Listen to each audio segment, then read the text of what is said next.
मैं मोहम्मद उसके भी जन्नती होने की ज़मानत है। वाह वाह वाह वाह वाह, सुभान अल्लाह, तो माशाअल्लाह। ये बेटियां जो तुम्हारे घर में पल रही है ना, ये तुम्हारे जन्नती होने की जमानत है। तुम इनको खुदारा चौराहों पर इनकी इज्जत नीलाम ना करो, इन पर नजरें रखा करो। ये हजरत फातिमा की कनीज़ें हैं।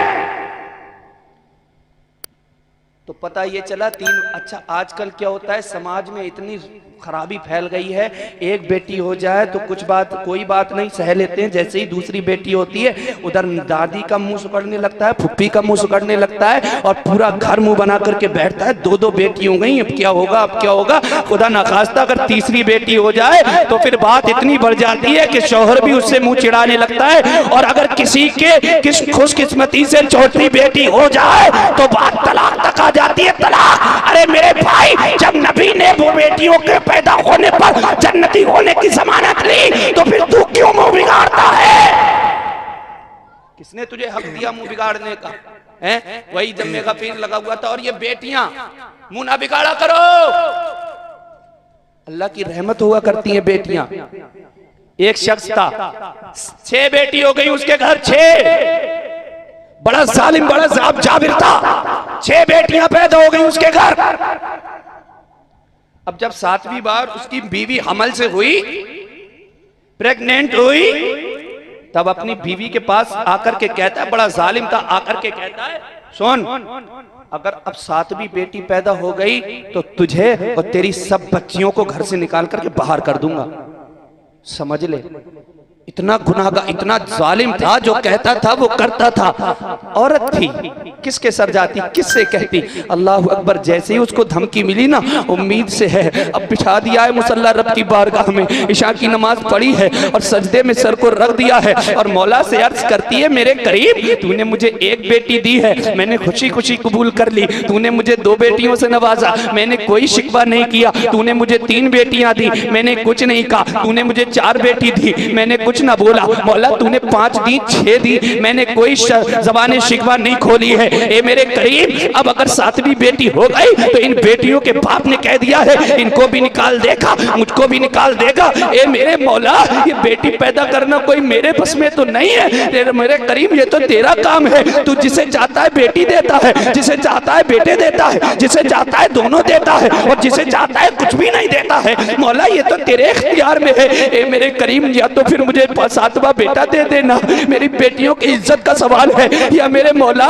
फिर मुझे अगर 7वीं बेटी दे तो इसके बाप की नीयत को बदल देना। अल्लाह अकबर। अभी ये औरत सर को सजदे में रखकर रो रो करके गिड़गिड़ा करके दुआ मांग रही है। अब वो जालिम शख्स अपने बिस्तर पर जाता है, जैसे ही उसकी आंख लगती है तो क्या देखता है वो जालिम? ये देखता है ख्वाब में मैदान महशर कायम है, क़यामत का दिन है, मैदान महशर कायम है, नफसी नफसी का आलम है, कोई किसी का पुरसाने हाल लगी है। अब फरिश्ते इस जालिम शख्स को, अल्लाह करीम इसको बुलाता है, कहता है उसको लेकर के आओ। फरिश्ते उसको दोनों हाथों से पकड़ करके अल्लाह की बारगाह में पेश करते हैं। मौला फरिश्तों से फरमाता है, ए फरिश्तों, जरा इसका नामाए आमाल तोलो। अब जब नामाए आमाल तोला जा रहा है, वो लोगों जरा तवज्जो से सुनना, नामाए आमाल तोला जा रहा है तो फरिश्ते आकर के कहते हैं, मौला, इसके नामाए आमाल में तो कोई नेकी नहीं है। रब, ये बड़ा जालिम है, रब, ये बड़ा जालिम है, इसने कोई नेकी नहीं की है। रब फरमाता है, मेरा करीम रब फरमाता है, ए फरिश्तों, इसको मुंह के बल घसीटते हुए जहन्नम में ले जाओ। अल्लाह अकबर। फरिश्ते घसीटते हुए जहन्नम में ले जाते हैं,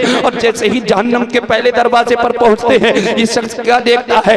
पहले गेट पर पहले नंबर की बेटी हाथ लगाए हुए खड़ी है और अर्ज कर रही है, मौला, ये मेरा बाप है, मौला, इसने मेरी परवरिश की है। ए मेरे करीम, इसको जहन्नम में ना डाल, अगर इसको जहन्नम में डालना है तो इससे पहले मुझे जहन्नम में डाल दे। फरिश्ते पहले गेट से हटाते हैं, अब फरिश्ते दूसरे गेट पर ले जाते हैं। क्या देखता है? दूसरे गेट पर दूसरे नंबर की बेटी खड़े होकर के यही अर्ज कर रही है, ए मेरे करीम, में मेरा बाप है, इसको जहन्नम में ना डाल, इससे पहले मुझे जहन्नम में डाल दे। फरिश्ते वहां से हटाते हैं, तीसरे पर ले जाते हैं। तीसरे गेट पर तीसरे नंबर की बेटी यही बोल रही है। फरिश्ते वहां से हटाकर चौथे नंबर पर ले जाते हैं। चौथे नंबर के गेट पर पहुंचने के बाद और क्या देखता है? चौथे नंबर की बेटी गेट पर हाथ लगाए खड़ी है। फरिश्ते वहां से हटाकर 5वें नंबर पर ले जाते हैं। 5वें नंबर की बेटी गेट पर हाथ लगाए यही अर्ज कर रही है। वहां से हटाता है, छठे गेट पर फरिश्ते ले जाया करते हैं। छठे गेट पर छठे नंबर की आखिरी बेटी हाथ लगाए हुए खड़ी है। इसने देखा, पहले पर बेटी ने रोक लिया, दूसरे पर बेटी ने रोक लिया,